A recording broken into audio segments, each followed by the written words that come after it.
everybody. I'm going to start with a question. How many of you know the person sitting next to you from before today? Interesting. So, do you remember the first conversation you ever had with that person?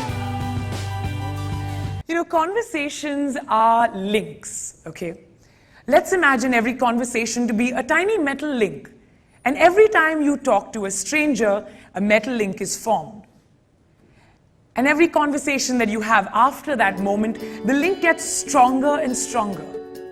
And every day, each one of us meets so many strangers. The grocery guy, the cab guy, maybe the receptionist at a new office you went to. And with every conversation, we build new links.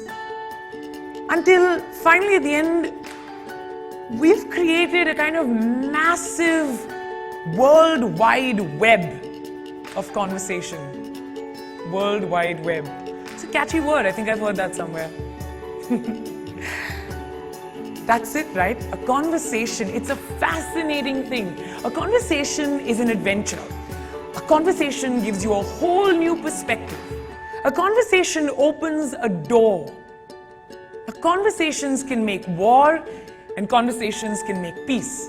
And conversations define who we are as a human race. And think about this.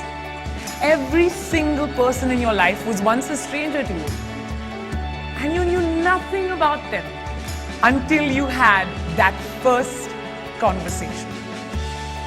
So I'm here today to tell you to talk to strangers and to have a conversation. And I'm here to tell you how. 7 ways that you can make a conversation with almost anyone. I'm a radio presenter and I love talking to people. I do, I love it. And I'm so glad that I do it for a living. Here's what my day is like. Every single morning I go into an empty room and I put on a mic and I have a conversation with 1.6 million people that I can't see. Yeah. You know what the hardest part is though? It's time. In a 4-hour show, I get 20 minutes. That's all the talk there is. And in 20 minutes, I have to convince you that I am your best friend. How do I do that? How do I establish a connection? I have 20 minutes to inform you, to excite you, to engage with you, but most importantly, 20 out of the 20 times that I switch on that mic, I have to leave a smile on your face. Except, I can't see you, I know nothing about you, and I have no way of gauging your reactions. How do you do it? How do you talk to a stranger? Well, my 9 years in radio have taught me these simple little tricks. Strangers, they are everywhere. And we've always been told, don't talk to strangers. But I beg to differ. Every stranger comes with an opportunity to learn something new, an opportunity to have an experience you've never had, or hear a story that you've never heard before. And you've had that moment, right? You're in the room with someone you don't know, and you look across the room, you see a stranger, and you think, I want to talk to this person. And you can almost hear the first word, but it just won't come out. It kind of gets stuck about here. It kind of goes up and down, and you don't know. You know what?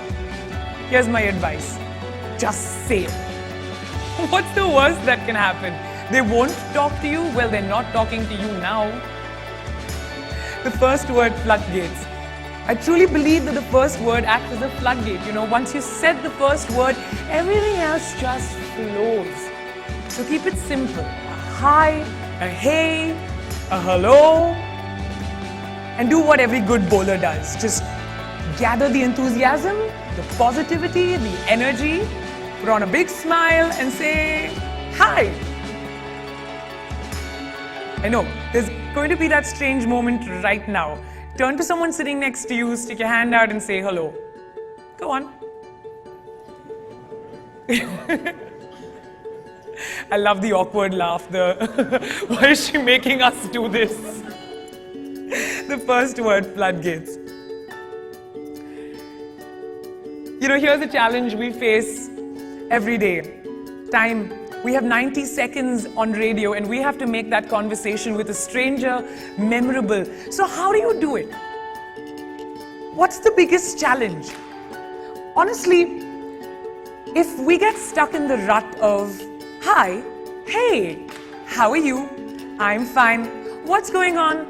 Nothing much. Same old. So tell me what's new. There you go. 45 seconds down, wasted. Right? So here's my advice. Skip the small talk and ask a really personal question. And don't be afraid. Trust me. You will be surprised how much people are willing to share if you just ask.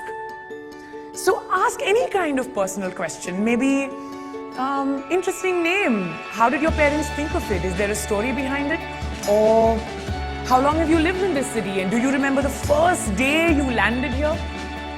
You see, answers to those questions are always something unique, always something personal.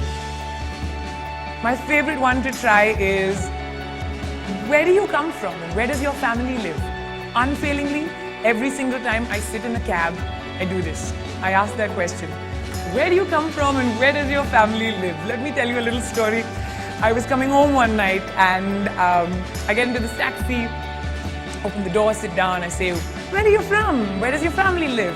And the 60-year-old Pakistani cab driver goes on to tell me all about his life in Peshawar. We talk about politics, we talk about music, family, his wife, his farm. And 20 minutes later, he is convinced that I am the perfect bride for his 26-year-old college-educated son from Peshawar.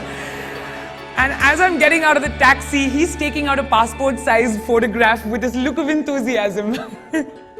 I have to say it was a very difficult goodbye. But the moral of the story really is, what starts with a hello can end with a marriage proposal. And that is a warning. Step 3. Find the me toos. Have you ever met someone who starts a conversation like they're starting a debate? I'm from Delhi. I hate Delhi. Yeah, nothing kills a conversation like a negative. When you meet someone for the first time, make an effort to find the one thing that you and that other person might have in common. When you start at that point and then move outward from there, you will find that all of a sudden the conversation becomes a lot easier. And that's because the both of you are suddenly on the same side of something. And that's a really powerful feeling. Now, what could you possibly have in common with a stranger, you ask? Could be anything, right? You're both in the same place at the same time. Maybe you're from the same country. Maybe you both like the winter, or you're longing for it to rain. I don't know, you'll find something. When you find a me too, you automatically have a kind of buy-in from the other person. Trust me, that's helpful. Pay a unique compliment. I read somewhere that people will forget what you do and they'll forget what you say, but they will never forget how you made them feel. So be generous and go out and give someone a nice, full compliment. So I have this belief about a compliment immunity meter, and it comes from this experience I had when I met this gorgeous supermodel. And I look at her and I say, wow, you're beautiful. And there is no reaction on her face. And I think to myself, how? That's when I realized she is immune to the word beautiful. She's probably heard it 100,000 times today. And if she's on social media, she's heard it 1,000,000 times today. There are some words that each of us have developed an immunity to. It could be nice, it could be awesome, it could be cool. Stay away from these. Try and construct a compliment that's unique and genuine, and you don't have to lie. Really. When you look at someone and say, I love how when you smile, it's like your nose smiles and then your eyes smile and your ears smile, even your forehead smiles, and suddenly the whole person is just smiling. You see, I hope that's a compliment you're not going to forget for a while. Pay a unique and genuine compliment. Ask for an opinion. All of us have opinions, trust me, and we all want them to be heard, and everybody wants validation. So go on and ask for an opinion, and that's when you open up a two-way street. That's when the real communication begins, and you will be surprised how much you can pick up about a person just by asking their opinion on something pretty generic. Here's a mistake that some people make. They ask your opinion about something really difficult. It feels almost intimidating. If I'm in a room full of very well-informed people and someone was to come up to me and say, "So what do you think about the way the oil prices have affected the real estate market in Dubai?"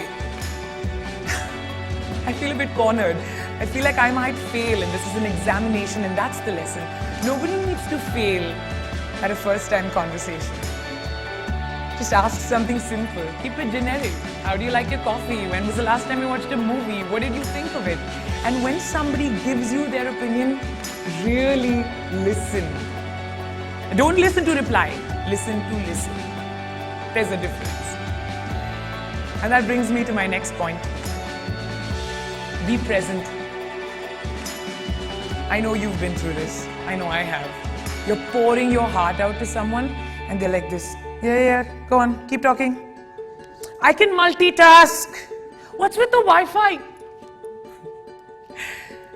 You know, when someone's trying to communicate with you, the least you can do is really be in that conversation. Just be wholeheartedly present.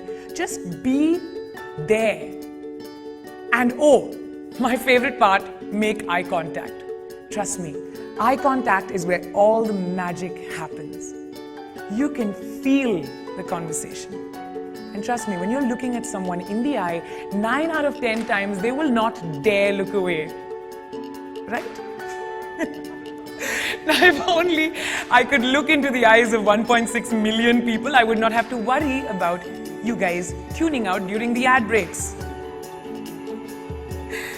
That brings me to this. My favorite point, because I think it's got a catchy name. Name, place, animal, thing. You remember that game? Remember the little details about a person. Remember their name. It's so important. It's awful when you meet someone for the 18th time and you say, "You must be Paul." No, Peter. Something with a P and it ends with... That's terrible. Remember someone's name and say it back to them. You have no idea how important you're making them feel. And that's not the only detail. Remember all the other details as well. The places they like to go to, the places they've been to, the places they want to go to, their pets' names, how their pets been feeling lately, the things they like. Remember their children's names. That's such a winner. And remember their wives' names and their girlfriends' names. Just don't mix up the last two because that could be disastrous. Remember these little things about people and repeat it back to them. Ask, be genuinely interested, and automatically you kind of become an investor in their well-being. So they feel responsible to you to keep that conversation going. There we go. 7 amazing ways that you can make conversation with anyone, and 7 reasons why you should use the break that's going to come up to talk to a stranger that you don't know. I'm going to end with this analogy. A conversation is like reading a book. You can turn to any page you want. You can flip to your favorite chapter. You can read as long as you want, and you can read what you want. And every person, trust me, is a really good book. And it saddens me so much that entire human lives are being boiled down to 140 characters and catchy headlines, because that's not what we are. We are not abridged versions. We are entire human stories. We deserve more from each other. So what are you going to do in this big world that we call the library? Are we going to walk around, look at the hardbound copies and read the titles? Or are you going to actually reach for a book, open a page, and start reading a story. You decide. Thank you.